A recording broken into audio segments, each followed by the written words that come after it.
Hi friends, it's Jason. Welcome back. It's been a while and sorry for that, but lots going on. And I just wanted to come back and I want to do a little preview. That's right, I got a new lens. I got the new Nikon 24-120 Z f4 lens. So I wanted to come in, I wanted to do a little preview on this lens and talk to you about it and maybe explain a little bit of why I bought this lens instead of something else. I'm filming on my 50mm 1.8 right now. As you can see, it's not very wide.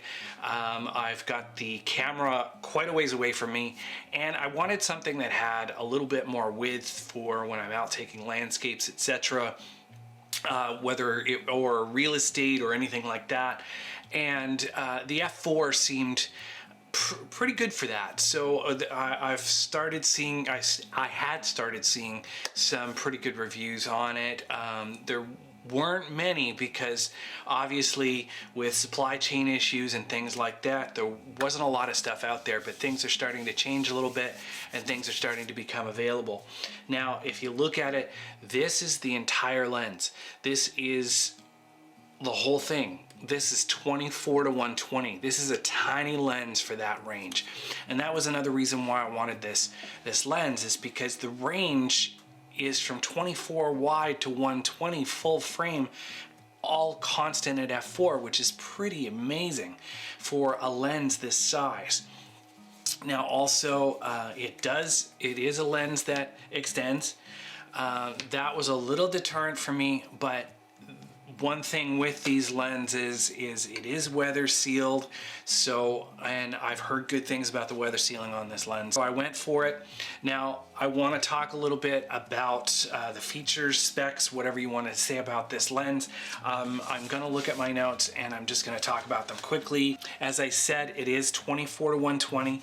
It is f4 constant through the whole range of that 24-120, and it can be opened up to f22 as well, all the way up to f22. It can work on any Z camera. Obviously, if you use it on a crop sensor like the ZFC or something like that, you are going to have the crop factor to contend with. However, this is can be used on any full frame Z camera as well. So it works on any Z camera, which is pretty amazing.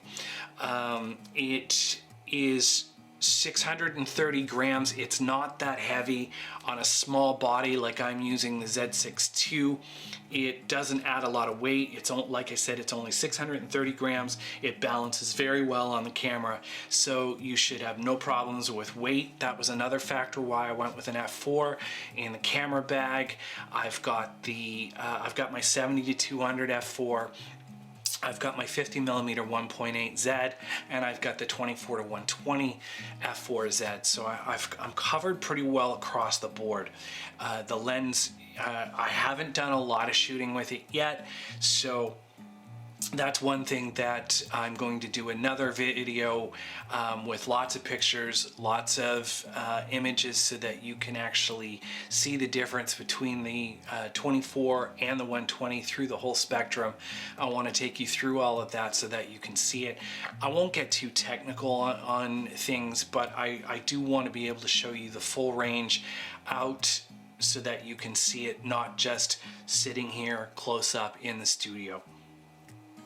The minimal focus distance is 0.35 of a meter, which is about 1.15 feet, which is incredibly close for a lens like this. Like that's really close. 1.5, just over a foot.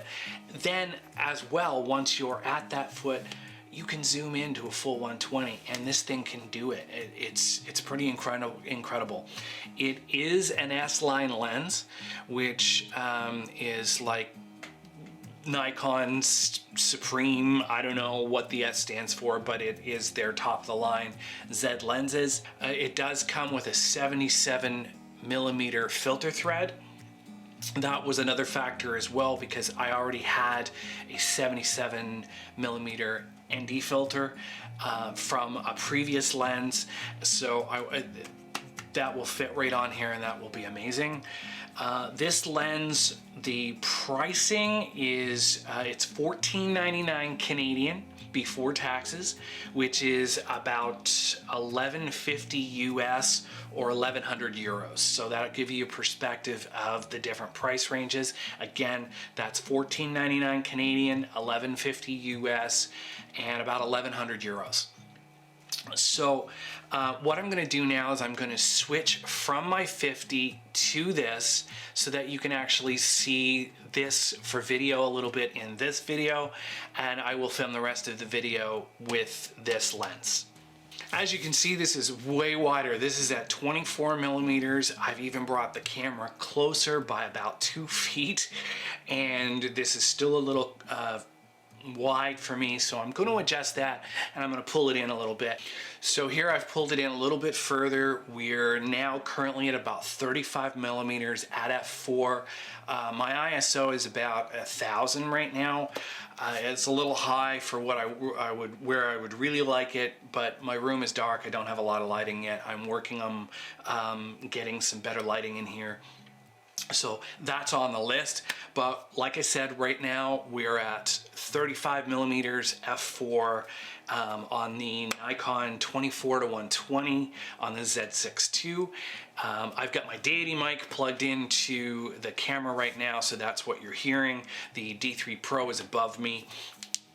And this is what the lens looks like with video. I'm going to, again, like I said, I'm going to do in my next video, I'm going to do some tests outside, pictures, both pictures and video, range, vlogging, you know, the whole thing, so that you can see how versatile this lens is. And that's another reason why I got this lens, is because of the extreme versatility. I could walk around with this one lens, and I've got the range of 24-120, I've got the constant aperture of f4, and so it should be a fantastic lens.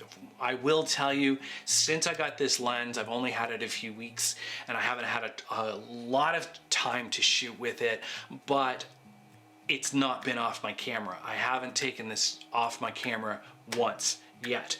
So everything I've shot with it has been with this lens. So that'll tell you, I haven't had to take another lens out of my bag. It's been pretty amazing. Now, as I said, it is weather sealed. It has a control ring on the front of the lens, which allows you to change things like ISO, exposure compensation, things like that. It does have a function button, a designated function button on the side of the lens that can allow you to assign different functions to that as well. And at the back of the lens, it does have a manual focus ring. The majority of the body of the lens is plastic. It does have a metal mount on the back that connects to your camera, however. And that's pretty much the summary of this lens so far. The lens, I'm loving it so far. I'm going to take it out and create another new video, as I've said.